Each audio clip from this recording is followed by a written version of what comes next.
Bonjour et bienvenue pour cette gazette du rétro gaming numéro 39 de la rentrée, dans laquelle on va pas essayer de rattraper les événements qui ont lieu pendant les vacances. Au programme donc, les nouveautés à venir sur nos vieilles bécanes, des jeux gratuits, et surtout le test d'un jeu gros calibre sur Mega Drive de Cursed Legacy, et on commence tout de suite par les news. Vous possédez les Simpsons Hit and Run sur PC ? L'original quoi, acheté dans un quelconque magasin online en dématérialisé ? Eh bien grâce à cela, vous allez pouvoir y jouer sur PS Vita. Bon, faut vraiment en avoir envie, mais c'est désormais possible grâce à un développeur nommé Xeno Rose. C'est pas ce qu'il y a de plus simple à faire, parce qu'il faut une Vita hackée, mais si jamais vous voulez tester cette curiosité, les liens du GitHub sont en description de la vidéo. Xenocrisis est-il parti pour devenir le nouveau Doom et être porté sur frigo connecté ou autre fer à repasser online ? Je ne sais pas, mais en tout cas, il est bien parti pour sortir sur Game Boy Advance. Attention aux crampes de doigts et de poignets, car si vous ne connaissez pas ce titre, qui consiste à massacrer des aliens par paquet de sang, vos articulations et réflexes seront mis à rude épreuve. Tout comme votre porte-monnaie d'ailleurs, car le jeu ne coûte pas moins de 60 boules. Mais que voulez-vous, c'est le prix à payer pour de la pure destruction bestiale sur console Nintendo.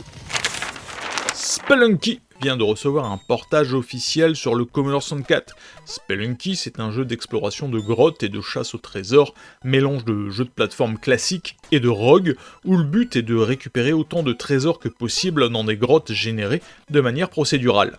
Ce qui veut dire qu'à chaque partie, les grottes seront différentes. Vous allez alors devoir utiliser votre intelligence, vos réflexes et les objets disponibles pour survivre et aller toujours plus loin.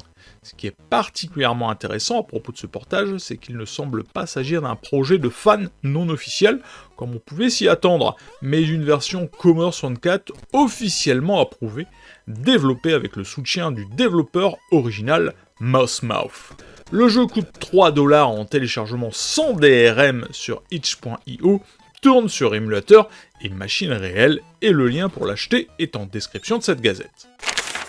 Forever Entertainment, la société derrière les remakes de Panzer Dragoon, House of the Dead et Front Mission, a officiellement annoncé qu'elle s'occupe du classique Night Slashers de Data East. Le jeu met en scène un groupe de chasseurs de monstres chargés d'éliminer des hordes de zombies, de vampires et autres conchostés du même genre.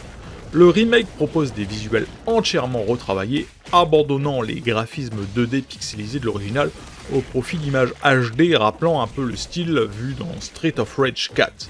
Le remake de Night Slashers sera disponible sur toutes les consoles modernes et PC via Steam et GOG le 26 septembre. Donc ça sort bientôt, ou c'est déjà sorti si cette gazette sort en retard. Orion Soft retente l'aventure Kickstarter. Pour ceux qui l'ignoreraient, Orion est un développeur français qui a sorti de nombreux jeux pour diverses consoles rétro. Le Kickstarter permettra de récolter des fonds pour qu'Orion puisse passer en plein temps sur Retro Game Designer, qui est un logiciel compatible avec Windows et Linux qui vous permettra de créer des jeux vidéo et de les exporter pour qu'ils soient jouables sur plusieurs consoles rétro, y compris la Sega Mega Drive, la Game Boy Advance, la PlayStation 1 et l'Atari Jaguar.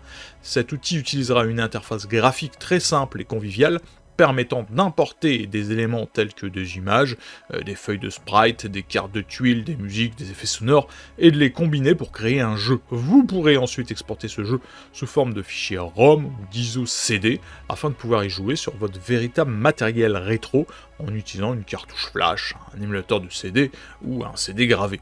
Ce genre d'outils ayant le vent en poupe sur NES ou Game Boy, les personnes intéressées par d'autres systèmes trouveront le lien du Kickstarter en description de cette vidéo. Et on termine ces news avec un bon gros foutage de tronche des possesseurs de la marque ColecoVision qui vous propose pour la modique somme de 2400$ une borne d'arcade bien horrible qui vous permettra de jouer à 40 jeux ColecoVision. Mais ne vous inquiétez pas, la borne a été conçue pour y installer MAME, et on vous explique même comment installer d'autres jeux que vous devrez posséder en originaux bien entendu. Bon, alors pour une fois, c'est légal, la marque est censée posséder la licence des 40 jeux Coleco, et donc peut les distribuer. Par contre, le prix, à vous de juger, mais ça ferait presque passer la PS5 Pro pour une bonne affaire. Des nouveaux jeux de qualité sur Mega Drive, on en trouve pas mal, mais celui-là a pour particularité d'être gratuit ou à contribution volontaire. Master Link QA, le créateur s'est servi du Scorpion Engine pour sortir sur la machine du hérisson une suite officieuse au jeu Master System Kenseiden. Nommé Hayato's Journée, le jeu est un jeu d'action plateforme dans lequel vous contrôlerez une sorte de samouraï, ou un truc du genre, qui va découper façon sushi tous les démons et autres ennemis qui tenteront de vous arrêter.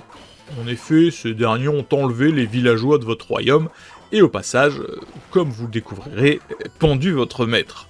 Découpé en chapitres, vous parcourez donc des niveaux richement animés avec des effets de flammes, de brume et autres parallaxes pour atteindre la demeure du sorcier à l'origine de tout ce bazar. Mais le parcours sera bien entendu pas de tout repos, on peut même dire que vous allez galérer votre maman. Parce que si le chapitre 1 du jeu est au final relativement simple, quand on a compris qu'on pouvait faire des sauts qui parcourent les 3/4 de l'écran afin d'éviter les ennemis, le second niveau va vous faire péter les plombs. Celui-ci se déroule sur un pont cassé et le moindre contact avec un adversaire vous fait reculer dans le vide.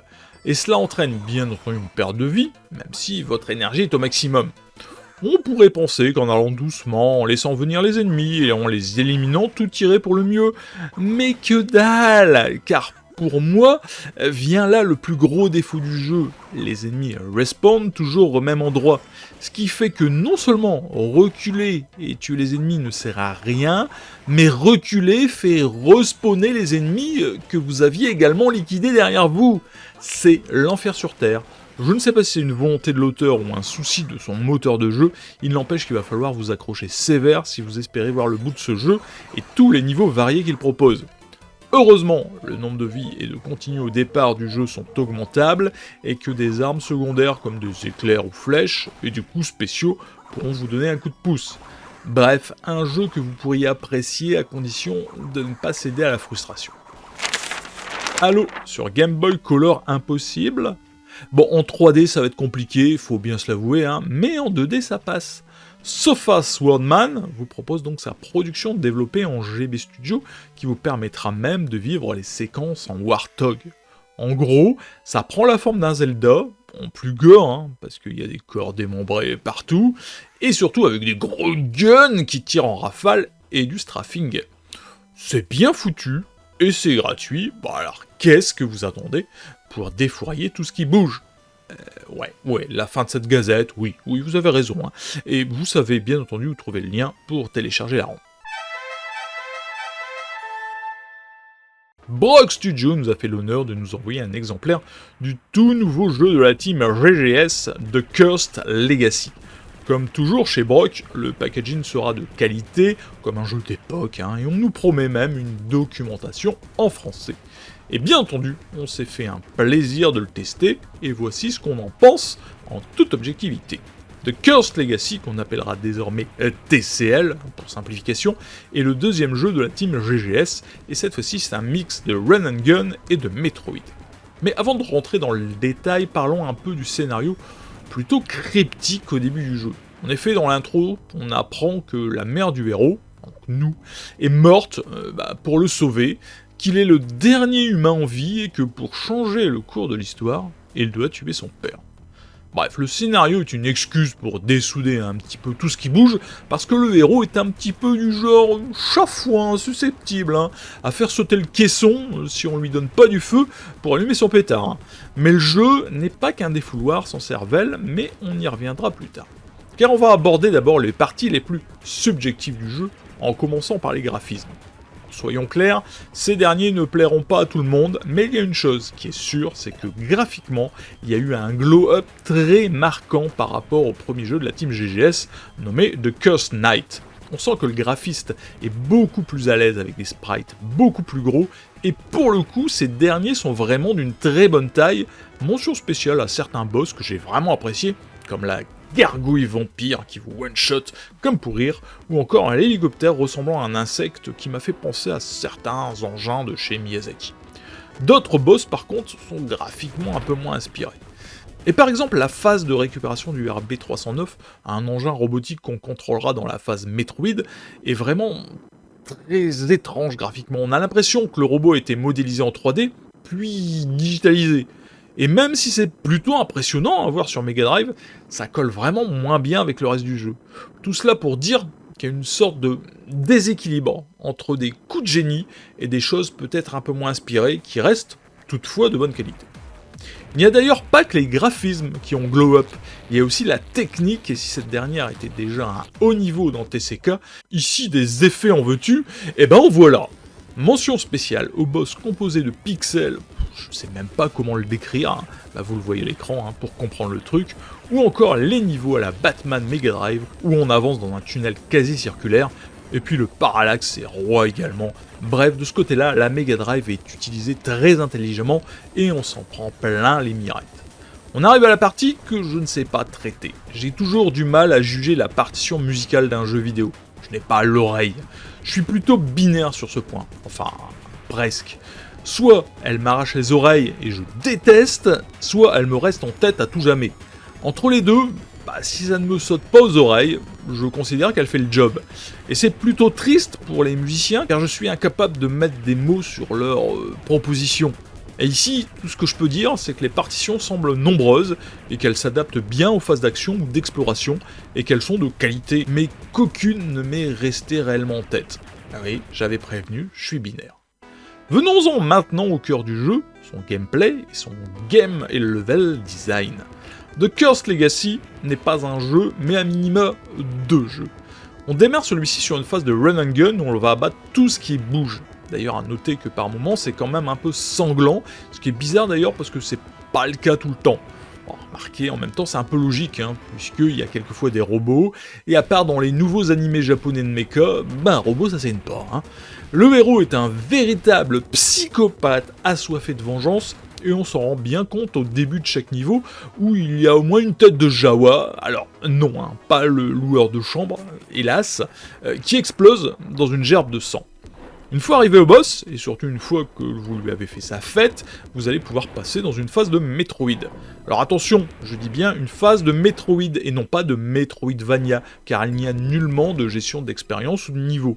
Par contre, pour avancer, il faudra trouver les bonus pour améliorer les capacités du RB309, votre robot méca intelligent que vous avez récupéré. Et il faudra bien entendu vous repérer dans cet immense labyrinthe et faire du backtracking dans une map relativement immense.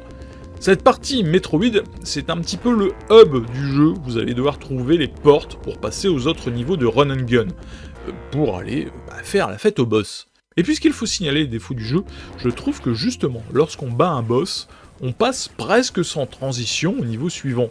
Pas de message de victoire, pas de dialogue, alors que le jeu possède un moteur pour afficher ces dialogues, et le défaut est d'autant plus flagrant quand on termine un niveau de run and gun et qu'on revient dans le niveau Metroid.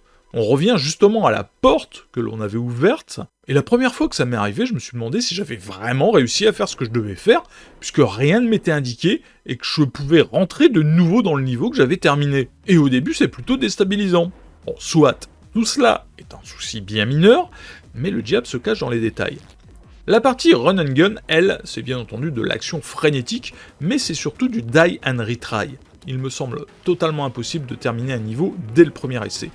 Cela pourrait être frustrant, mais tout comme son prédécesseur, The Cursed Legacy vous propose des vies infinies et de nombreux checkpoints bien placés qui font que même si des passages m'ont demandé plus de 20 essais, oui je sais, je suis mauvais, la frustration ne s'est jamais pointée, ni même l'ennui d'ailleurs. Car non seulement cette phase de run and gun vous demandera de tirer sur tout ce qui bouge, mais il faudra également jouer du saut, du double saut pour progresser, ou encore slider comme un Sonic sur des rampes en vous mettant la tête à l'envers pour éviter certains obstacles.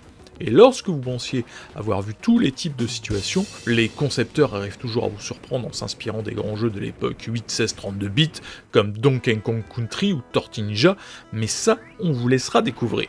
La partie Metroid aurait pu être chiante par rapport à la partie Run and Gun, mais c'est absolument pas le cas. Cette partie, bien qu'un peu plus calme, vous permettra de souffler après avoir crevé en boucle sur certains passages. Peut-être un peu plus classique que la phase Run and Gun, elle propose quand même un système original pour ouvrir certains passages. En effet, il faudra vous connecter sur des ordinateurs proposant des mini-jeux que vous devrez terminer pour avancer ou débloquer la map.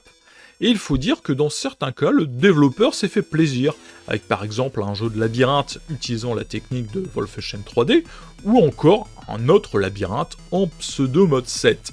Bref, on a compris maintenant la team GGS, la Mega Drive n'a plus de secret pour vous, arrêtez de frimer. Au niveau des contrôles, j'ai personnellement joué en mode 3 boutons, ce qui ne m'a posé aucun problème, mais pour les plus délicats, le jeu est compatible avec la manette 6 boutons. Le jeu répond au doigt à l'œil, et si vous mourrez en boucle, c'est pas forcément de votre faute, parce que le jeu est quand même pas mal sadique par moment, mais à aucun moment, vous ne pourrez dire que c'est la faute à la manette. Côté durée de vie, comptez entre 5 et 6 heures pour terminer le jeu, mais ce dernier est clairement construit pour le speedrun, ou en tout cas pour refaire le jeu en mourant le moins de fois possible. Vous l'aurez compris, j'ai grandement apprécié TCL, malgré quelques finitions manquantes.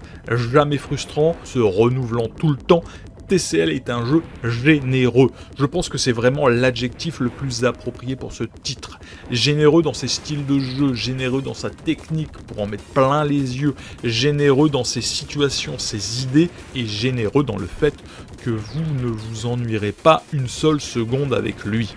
Alors comment vous procurer The Cursed Legacy? Eh bien c'est très simple, il suffit d'aller en description de cette vidéo, de trouver le lien du Kickstarter. Le jeu a besoin de 40 000 € pour démarrer la production physique, et pour 10 € déjà, vous pouvez avoir accès à la version digitale du jeu sur Steam, et une ROM sans DRM pour utiliser sur vos consoles réelles. Pour 50 € et même 45 € en early bid, vous aurez la cartouche, comme je vous l'ai montré dans la boîte, avec une documentation, et puis tout ce qu'il faut pour y jouer en dématérialisé. Pour 130 €, vous aurez les deux jeux, c'est-à-dire le Cursed Knight dans une boîte et The Cursed Legacy avec des trading cards collector, un certificat de collectionneur. Et pour 700 €, vous aurez une Mega Drive décorée aux couleurs de Cursed Legacy, et le moins qu'on puisse dire, c'est que ça claque. Voilà, c'est la fin de cette gazette du Retro Gaming numéro 39, en espérant qu'elle vous aura plu. Et on se quitte maintenant, comme toujours, en démo et en musique. Ciao, bye bye.